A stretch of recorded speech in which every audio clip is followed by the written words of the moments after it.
Hi friends, welcome to தேன்கூடு.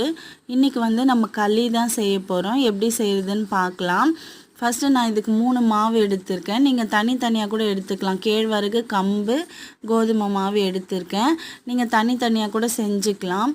இப்போ ஒலை ரைஸ்க்கு வைக்கிற மாதிரி ஒலையை கொதிக்க வைக்கணும். அதில் கொஞ்சம் வடித்த சாதத்தையே நான் சேர்த்துட்டேன். கல்லுப்பு சேர்த்து ரொம்ப தண்ணி கம்மியாக தான் சேர்க்கணும். சேர்த்து நல்லா பொங்கி கொதி வந்ததும் அதுக்கப்புறமா மாவு சேர்க்க போகிறோம்.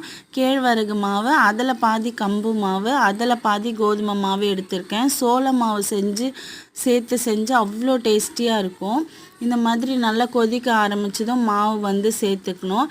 அரிசி போடும்போது அரிசி வேகலை அப்படின்லாம் நம்ம யோசிக்க வேணாம். அரிசி இந்த மாவு வேகிற டைமில் நல்லா வெந்துடும். உங்களுக்கு மாவு இந்த மாதிரி போட்டுட்டு கிளறிலாம் விடக்கூடாது.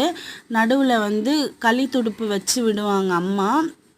பட் களி துடுப்பு இல்லை, நான் ஹோல்ஸ் மட்டும் போட்டுட்டு அப்படியே விட்டுடுறேன். ஒரு ஸ்பூன் வச்சு களி துடுப்பு வச்சு அப்படியே வேக விடுவாங்க.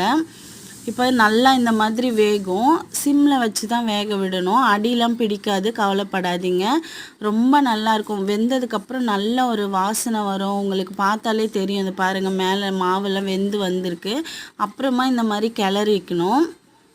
தண்ணி அதிகமாக இருக்குதுன்னு ஃபீல் பண்ணிங்கன்னா ஒரு கப்பில் அதை வடித்து வச்சுக்கலாம். தேவையான போது தெளித்து கிளறிக்கலாம்.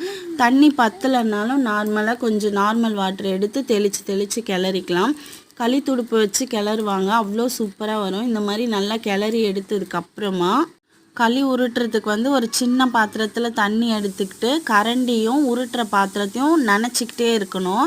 ஒவ்வொரு தடவை உருட்டும் போதும் நினச்சி எடுத்திங்கன்னா உங்களுக்கு ஒட்டாமல் வரும். இது அழகாக உருட்டி எடுத்திங்கன்னா உங்களுக்கு சூப்பராக வரும் உருண்டையாக. நான் கையிலே தான் பண்ணியிருக்கேன். பெரிய சைஸாக உங்களுக்கு எவ்வளோ பெரிய பால்ஸ் வேணுமோ அவ்வளோ பண்ணிக்கலாம். நான் குட்டி குட்டியாக தான் பண்ணியிருக்கேன். ட்ரை பண்ணி பாருங்கள் ஃப்ரெண்ட்ஸ், எப்படி இருக்குன்னு சொல்லிட்டு சொல்லுங்கள். பாய்.